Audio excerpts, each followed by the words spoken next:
Fred, Ça va bien? alors tu t'es mis au kayak polo? Bah oui. Vicky Zalco. Qu'est-ce que c'est que le kayak polo? Non, parce que je veux bien que l'on soit les meilleurs, mais faut-il encore qu'on savoir. m'explique, je le sais. Ouais, savoir. Oui, on s'est mis au kayak polo, tout simplement parce que le club de Condé-sur-Vire, c'est dans le Calvados, je fais un petit peu de géographie en même temps, et Condé-sur-Vire, ils ont 9 titres de champion de France au palmarès. Ils viennent de remporter la première Coupe d'Europe des clubs, c'était le mois dernier à Helmond, aux Pays-Bas. Ça c'est, voilà, pour nous parler de la star de la discipline, eh bien je vais vous présenter quelqu'un. Je vous lis vite fait sa fiche, il est double champion du monde. C'est Lionel Messi du kayak polo? Presque. C'est Javier Pastore, alors. C'est Javier Pastore. Peut-être même mieux, double champion du monde, Ouais. vainqueur des World Games, champion d'Europe, ça c'est en sélection nationale. Il est 9 fois champion de France, il a gagné à génial, 5 reprises la Coupe de France, il est monté plusieurs fois sur des podiums européens. En petite particularité, vous allez l'entendre, il est cette année auteur du doublé Coupe Championnat en Italie, car en plus de Condé-sur-Vire, il porte aussi les couleurs de Naples. Messieurs, je vous demande une ovation pour Maxime Goyer. Bravo, bravo. Bonsoir Maxime. Bonsoir, c'est ton honneur, merci. Alors vous êtes le Lionel Messi, le Zinedine Zidane, le Cristiano Ronaldo du kayak polo? Non, je pense pas, honnêtement, je pense pas, on n'en est pas encore là dans notre sport. Tous les trois à la fois. En deux mots, avant d'écouter le reportage de Frédéric Veil, parce que Frédéric Veil s'est mis en situation, qu'est-ce que le kayak polo? Ça se joue donc dans un canoë avec une pagaie, on frappe la balle avec la pagaie? C'est quoi? Oui, donc en fait, pour imaginer un petit peu, c'est comme du hand, mais en kayak, et les buts sont situés en hauteur. Donc en fait, on manipule le ballon à la main ou à la pagaie, mais on joue principalement à la main et on se déplace en kayak. Bon Fred, tu t'es mis en situation alors? Oui, c'était quand? La semaine dernière. Il faisait beau, c'était magnifique. On était sur le terrain de jeu, voilà, un petit terrain. Enfin non, ce petit terrain, ça fait quand même 35 mètres sur 20. On joue à 5 contre 5 et 2 fois 10 minutes. Voilà, on joue à 5 contre 5. Mais avant, il faut s'équiper. Alors, allez, c'est parti, on s'équipe. On commence peut-être par l'équipement vraiment corporel, on va dire. On a déjà des bottillons. Les bottillons. Un bas en néoprène en général, une jupe qui permet en fait d'éviter que l'eau rentre dans notre embarcation. Et ça, le bas de la jupe, donc on l'accroche sur le canoë. Ouais, sur l'îloir du bateau. Sur l'îloir du bateau, voilà. Et donc à partir de là, on prend plus là-haut et comme on peut être poussé à l'eau quand on est porteur de balle, ça évite tout simplement de vider toutes les 5 minutes. Ensuite, on a le gilet, Obligatoire. qui est numéroté devant-derrière pour pouvoir repérer les joueurs sur le terrain et qui est suffisamment épais pour pouvoir nous protéger aussi des chocs. Est-ce qu'on peut prendre des chocs de... Ouais, en fait c'est quasiment sa fonction principale à haut niveau puisqu'on ne dessale plus à ce niveau-là. D'accord. Faut être petit pour faire du kayak. C'est parfait pour faire Parce que j'arrive pas à le fermer, ouais.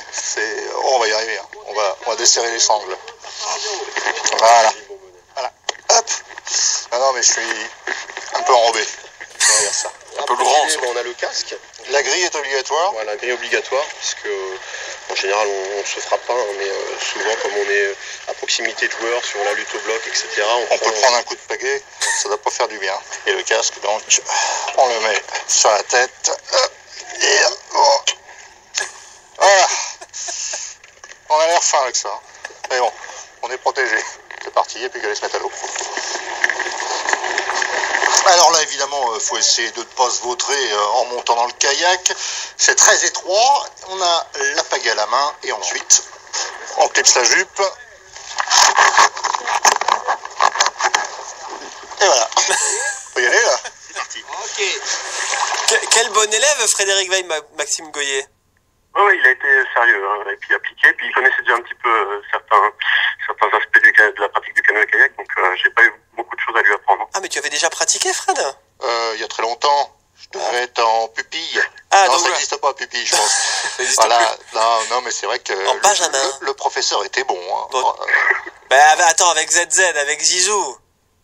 Bon, et tu t'es mis en situation après, parce que là, bon, tu t'es équipé. Ah oui, parce qu'il fallait s'équiper, mais après, il faut aller sur l'eau. Allez, après, tu vas jouer au kayak. Ouais, on va sur l'eau, c'est parti.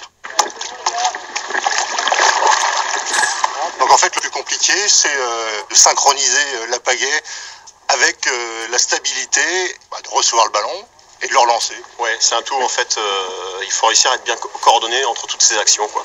Donc c'est pour ça que la progression est assez lente au départ. C'est-à-dire que là j'ai 9 chances sur 10 quand je vais recevoir le ballon, où je vais paumer la pagaie ou le ballon va passer à côté. Ouais, en général la priorité déjà c'est la stabilité, donc le ballon on va dire que c'est un gadget au départ. Ouais, finalement j'y arrive bien. Première passe, bien réussi. Hop, jonglage, magnifique. Bon, j'ai un peu perdu le ballon, mais on va aller chercher. Bon, l'inconvénient, c'est que ça mouille. Un peu. Mais bon, c'est un sport d'eau. Vous moquez pas, les garçons. Hein. Est-ce qu'il y a un gardien de but quelque part, là? Donc là, on est en pleine action de jeu. Hop, je reçois la balle, je tire.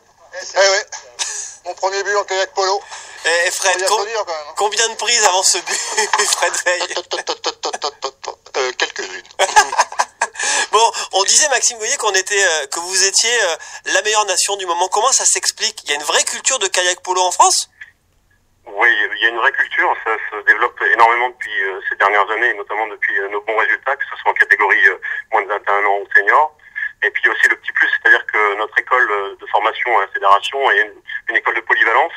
Donc on se partage un petit peu dans notre formation de pagayeur entre le slalom, la course en ligne, la descente et bien sûr le kayak polo. Et donc du coup, je pense que techniquement, ça nous apporte un vrai plus par rapport aux autres nations. C'est-à-dire que vous travaillez par exemple avec les Tony Estanguet, les Fabien Lefebvre, etc. Non, on travaille pas avec eux, mais en tout cas, ils imprègnent une certaine culture au niveau français qui fait que le slalom, on connaît et on essaie de pratiquer un minimum et ça nous apporte des plus dans notre navigation en kayak polo. Mais par exemple, si demain je veux faire du kayak polo, il y a énormément de clubs en France, Maxime, pour conclure? Il y a environ une 60aine de clubs. Après, on est à peu près 1000 licenciés en kayak polo. Hein. Sinon, en termes de pratiquants, il y a à peu près 30 000 licenciés au niveau de la fédération. Donc voilà, le mieux c'est pour pratiquer, c'est commencer déjà à découvrir un petit peu l'été, déjà en termes de conditions, et puis après, une fois qu'on a contact avec un club, pourquoi pas se renseigner s'il pratique le kayak polo. Est-ce que vous allez recruter Frédéric Veil là? Non, c'est pas possible. Il est trop grand. Je suis trop grand. Dans notre équipe C, peut-être. Non, vous êtes dur. Oh là, Maxime. Je suis trop grand, je suis trop gros. Il a fait une grosse erreur en début de reportage, c'est qu'il a dit qu'on est sur Vire, c'était dans le Calvados, alors que c'était dans la Manche. Donc on peut pas forcément mettre dans l'équipe A dès le début. C'est vrai, c'est vrai. Remise en cause. C'est vrai. Bon, voilà, Frédéric, bon, mais très bien. Le tacle. Mais sur l'eau, ça fait couler, il faut se méfier. Hein. Ouais. Non, mais là, l'eau était bonne, c'était sympa, c'était l'été. Ouais, c'est la bonne période en général. Voilà. À très bientôt, Maxime Goyer sur l'antenne d'RTL. Merci à vous d'avoir fait parler du kayak polo ici. Eh ben, c'est normal, c'est la partie découverte avec un homme qui se met en danger. Frédéric, qu'est-ce que tu vas tester dans un futur proche, Fred? Moi, j'avais envie de faire la voltige aérienne, un truc comme ça. C'est pas mal. On va voir. Le défi est lancé. Ouais. Ou le curling. Nous, on a toujours la cryothérapie à tester. On a la cryothérapie qu'il faut absolument faire. J'attends le cri de Frédéric Veil, le cri continu pendant 35 secondes de chute, comme ça, de voltige. Et puis le petit vomi dans le casque.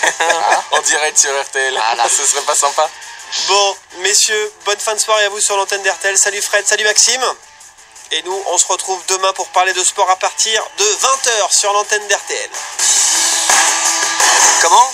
Ah bah pour moi, le pari sportif, c'est pari en sport. Hein. Pas de prise de tête.